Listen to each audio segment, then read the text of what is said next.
আচ্ছা, যিনি আতিক, যিনি দোকানে আত্মহত্যা করেছে, উনি আপনার কি হয়?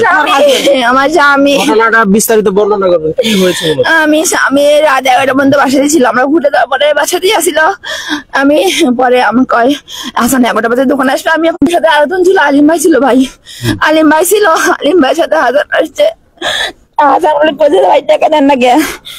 আমার টাকা নেই, করতে গেছে 4 লাখ টাকা বাবা হাসানের সাথে ব্যবসা করতো।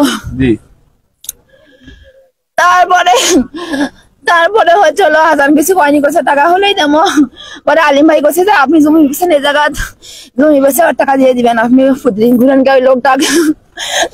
না হাসান বলে কোথায় এই জমি বেচার কথা আপনি শুনলেন, কাউকে করবেন না, আপনি জানলেন তাহলেন কাউকে করবেন না, বলে আমি টাকা দেবো না। আপনার ভাই বলছে কি আমার কাউকে কোয়া লাগবে না, আপনি শুধু আমার টাকাটা দেন, জমিটা বেছে আমি দোয়া করি জমি বেচা হোক। আচ্ছা, এই যে দোকানের ভিতরে ওনার লাশ এখন ঝুলছে, এটা আপনারা কখন জানলেন? আমি সকালবেলা, তারপর আমি বাসায় ভাত খাইনি, আমি ঘুমাই গেছি। সকালবেলা কখন আসছে আমি কিছু জানি, তারপর কিছু হবে না, কখন বের হয়ে আসছে আমি তাও জানি না। আমার ছোট সারা রাত ঘুমাই না, আমি ভোরবেলা ঘুমাচ্ছি, সকালে আসছে দোকানে না রাতে তাও জানি না। আমি ঘুমিয়েছিলাম, তারপর তো এখনো কথা হয়নি।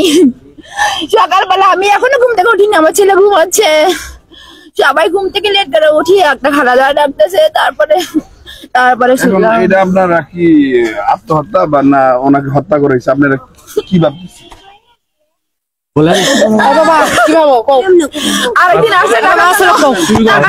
আমার বাবা কাপুরুষ নয় যে আত্মহত্যা করবে, সে এত ঝামেলা হয়েছে, সে কি এই কাহিনী করবে? এটা করছে, এটা হাসান মারছে, আমি সঠিক বিচার চাই।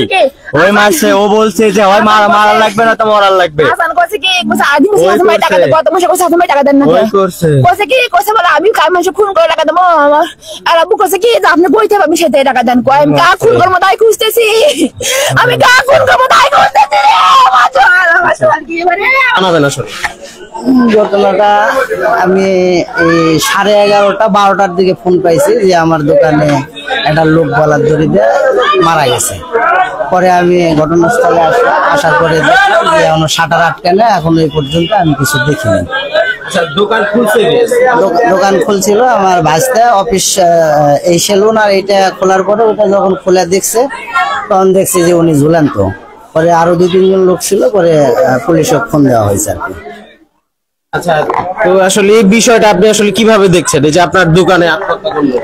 এটাই তো তদন্ত করে পুলিশ দেখুক যে এই ঘটনাটা কিভাবে ঘটলো। আশেপাশে রাস্তায় অনেক সিসি ক্যামেরা আছে, সিসি ফুটেজ আছে, এসে কিভাবে এখানে আসলো বা কেন আসলো, কেন এই কাম করলো, এটা পুলিশ আছে, সাংবাদিক আছে, ওনারা তদন্তর মাধ্যম দিয়ে দেখুক যে এটা কিভাবে কি করলো।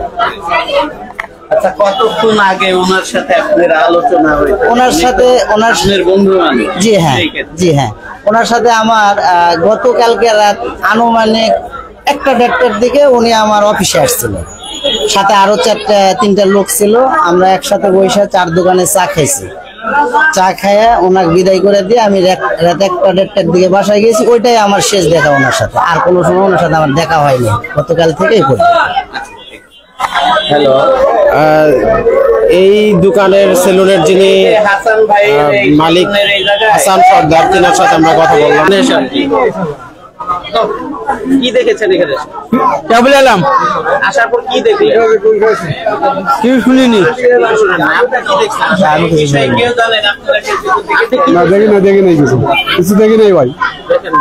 কেন আসছেন এখানে? কিছু দেখার জন্য শুনলাম, এই জন্য শুনলাম যে হাসান ভাইয়ের দোকানে লোক মারা গেছে নাকি। এই কি দেখছেন? আমি দেখছি শুধু লাশ ঝুলানো আছে, এটাই দেখছি, আর কিছু জানি। শাটার তো বন্ধ দেখা যায়। তখন খুলছিল, তখন খোলা অবস্থায় দেখছিলাম, সবাই দেখলো, পরে আমিও দেখলাম।